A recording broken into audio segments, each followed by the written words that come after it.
Why can't you be open to the supernatural? Because I was open and I didn't feel anything when I was a Christian, so I turned away from it. What on earth were you waiting to feel as a Christian? God's love? God's love. So how do you feel God's love? I don't. That's why I'm not a Christian. What happens when a former Christian who now studies religion challenges one of the strongest defenders of the Christian faith? Today's conversation explores some of the biggest questions believers and skeptics wrestle with. Is Jesus truly God? Did the resurrection really happen? And is there room for the supernatural in our modern world? Before we dive into today's message, let us know where you're watching from. And don't forget to like, subscribe, and turn on notifications so you never miss a faith-building story. Now let's explore what God's Word reveals. In this fascinating exchange, Cliffe Knechtle engages an ex-Christian religious studies major who rejects the deity of Christ and questions the evidence for the resurrection. Can the historical case for Jesus challenge her skepticism? Watch closely, and as you listen, let us know your thoughts in the comments below. I can believe that Jesus was an existing human being. Right. I don't believe that he is a God, Okay, why? because I don't believe that what he might or might not have done was supernatural. But if he rose from the dead, wouldn't you call that supernatural? I don't believe he rose from the dead. Okay, why? Uh, You're a religious studies major, so what do you believe about Jesus? I believe he was a historical figure, Why? because I'm going to grant you the assumption that everything in the Bible is true. Well, if everything in the Bible is true, the Bible records the resurrection of Christ. Okay, then even then, if I believe that, then I can believe in other miracles, but I still don't believe that that is like the one true religion, because it's about as convincing as other religions. Okay, what's so convincing about Islam? It's not the same way Christianity is not. Well, if Jesus rose from the dead, the evidence is he's reliable. Man, if you die and rise from the dead, I promise to listen very closely to everything you have to say, because the evidence is you're reliable. So if Jesus Christ really historically rose from the dead, the evidence is he's reliable. You can trust it. Then wouldn't winged horses have flown down in Islam? No. There's no record in the Gospels of winged horses. The historical record is that Jesus rose from the dead. Okay, then why would you not give that same assumption to other religions? Well, you better believe I better be open. I better read the Quran. I better read the Bhagavad Gita. And then I better first ascertain, are they making an historical claim? Obviously, the Vedas and Upanishads are not. They're obviously communicating truth through mythology, which is fine, but they're not making an historical claim. Obviously, the Quran is making an historical claim. Muhammad really lived. And I think the evidence is that's correct. Muhammad was a real historical person.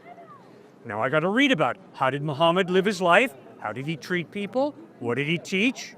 And then I got to figure out, does the evidence point to Muhammad being reliable or does it not? I got to do the same thing with the Gospels. I got to read about Jesus, how he treated people, what he taught, how he died, how he rose from the dead, and I got to decide, does the evidence point to Jesus being reliable or does it not? So what do you think? So you only believe in it through the process of elimination, like a multiple choice test? You've eliminated Islam, you've eliminated Hinduism, you've eliminated Cow Taoism. No, I look for the evidence that supports Muhammad, Siddhartha, Gautama Buddha, the avatars of Hinduism, Shirley MacLaine, Joseph Smith, Jesus Christ. And the evidence is that Christ lived the type of life that in my best moments I would wish I could live, but I haven't. The evidence is he taught amazing ethical teachings, incredible.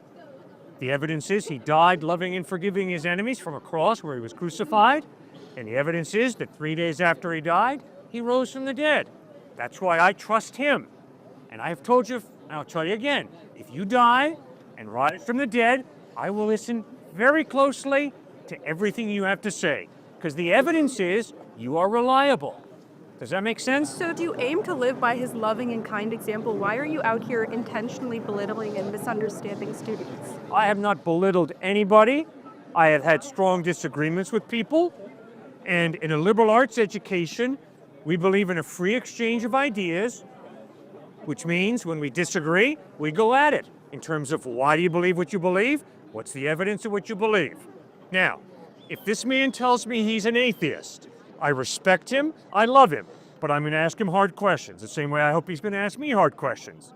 I'm going to ask him, why are you an atheist? What's the evidence?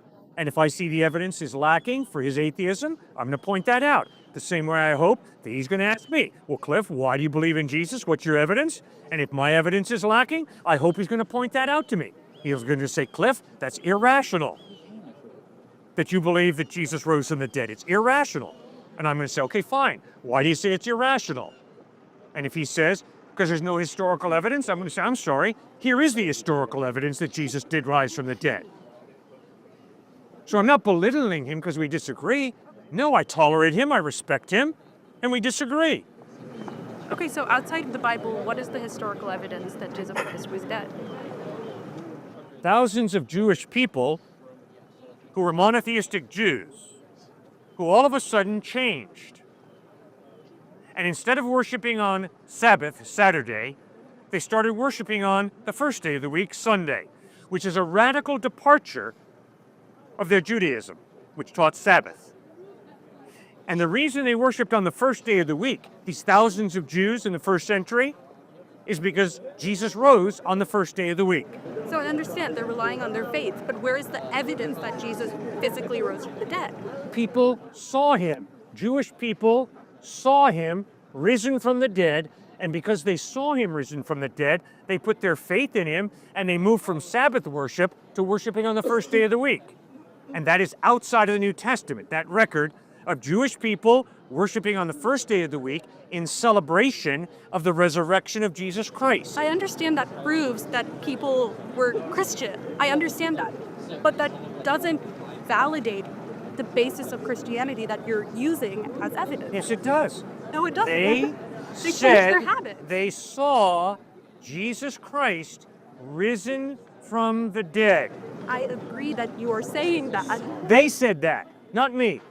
They claimed to have seen Jesus Christ risen from the dead, and they started worshiping on Sunday because of that, in celebration of what they saw, the dead Christ risen from the dead. Yes, and that's a claim, which means there's a measure of skepticism.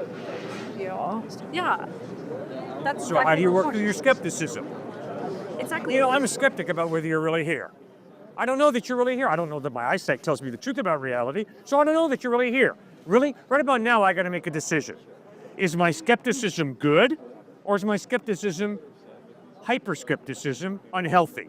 My fist stops here, because although I'm skeptical that he might not be here, no, the overwhelming evidence is he is here, and my fist better stop here, and I better not swing through his handsome face. I understand. Yes, I can be skeptical about Jesus' resurrection, but if the overwhelming evidence is people saw him and then they were willing to die for what they had seen, the dead Christ risen from the dead, I can be skeptical all day long, but I better make a correct decision.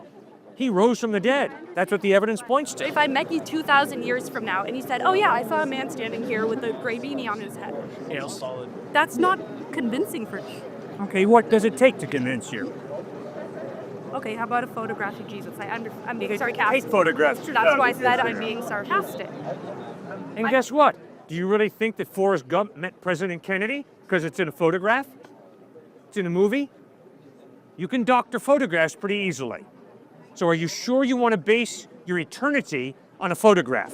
Are you sure you want to base your eternity on a single religion by that logic? Oh, absolutely. Jesus lived an incredible life. By the way, Christ has impacted this world more than any other one individual. So you better, if you claim to be an educated person, read the Gospels and figure out, is Christ a quack? And if he is, reject him. Or if he's the truth, you better put your faith in him. But you better study him because he's influenced this world more than any other single individual. So if you claim to be an intellectual, if you claim to have a brain that's working, you owe it to yourself as a thinking person to read those Gospels. Right? I have. I've centered my major around it. Good. Then why do you not believe in the resurrection of Christ? Because I don't believe in the supernatural. It's fantastic. It doesn't seem possible. Yeah, but that's not historical. That's a philosophical presupposition. Because you don't believe there's a supernatural God, therefore you believe miracles are impossible. Therefore the resurrection could not take place. That's not honest history.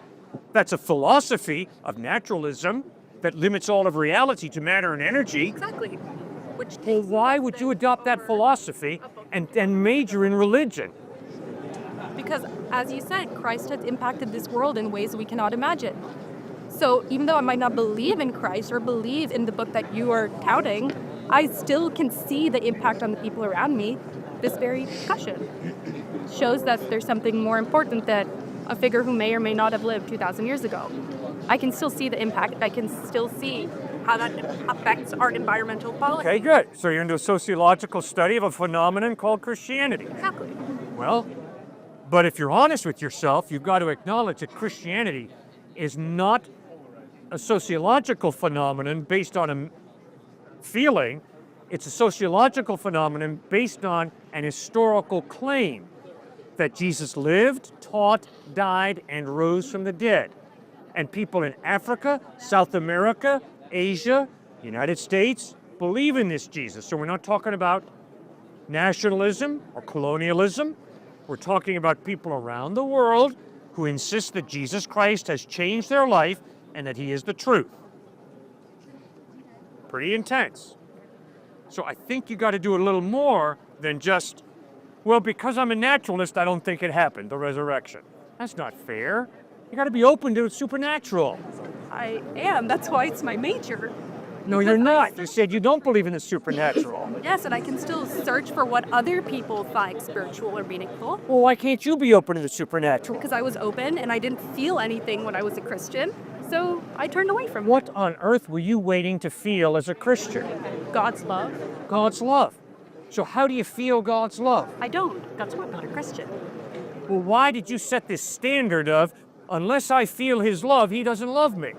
No, that means if God is supposed to love every individual, I don't see any proof in the science. If I don't see any proof in the science, and I don't see any proof beyond the science, like in human relationship, interpersonal interaction, something beyond the physical tangible, if I don't feel anything beyond that, if I don't see anything spiritual in this world, then what reason do I have to believe? You've never experienced the love of a person? I've never experienced the love of Christ. Have you ever experienced the love of a person? Probably not. Not? All right, well, that's tragic. I'm I don't sorry. quantify it without a brain scan, as you said. Yeah. My point is, you will never be able to x-ray love. You'll never be able to get love on a brain scan. Why? It's an intangible value. But your experience of life hopefully will show you that love is real, even though you can't graph it on an MRI scan or on an x-ray. Why? Because you experience love from others. And when you experience love from others, you begin to understand there's more to reality than just the material. All right, but that still doesn't lead me to that love being the same as a supernatural love. Those two things don't have to correlate. If there is this intangible value of love, it means there's some type of God who creates that intangible value. No, it doesn't. Yes, it does. How? Because if there is no God, there is no intangible, real value of love. There are chemicals, there's MRI scans and x-rays and blood tests, but there's no intangible value of love because all of reality is matter and energy if there is no God. But you can be atheist, not believe in God, and still believe in something greater than humanity. Like what and why? Okay, love. I could believe in love and still not connect it to a divine being who created it. But you cannot be an atheist and believe in love because if you're an atheist, you are reducing reality to matter and energy. Okay, and love could be an energy. We can't quantify all forms of energy. No, love is a free decision to care about somebody. Love is not a free decision. Love could be irrational. Okay, that's where we disagree. I insist that I do not have to love this man. I could be racist. I could be arrogant and look down on him. Or I can respect him and love him. I don't have to do either. And there are too many examples in our culture of people hating and being racist toward this man. I am convinced that none of us have to be racist, that we can choose to freely love and respect each other. But if we believe that we can freely choose to love and respect each other, it means that reality is bigger than matter and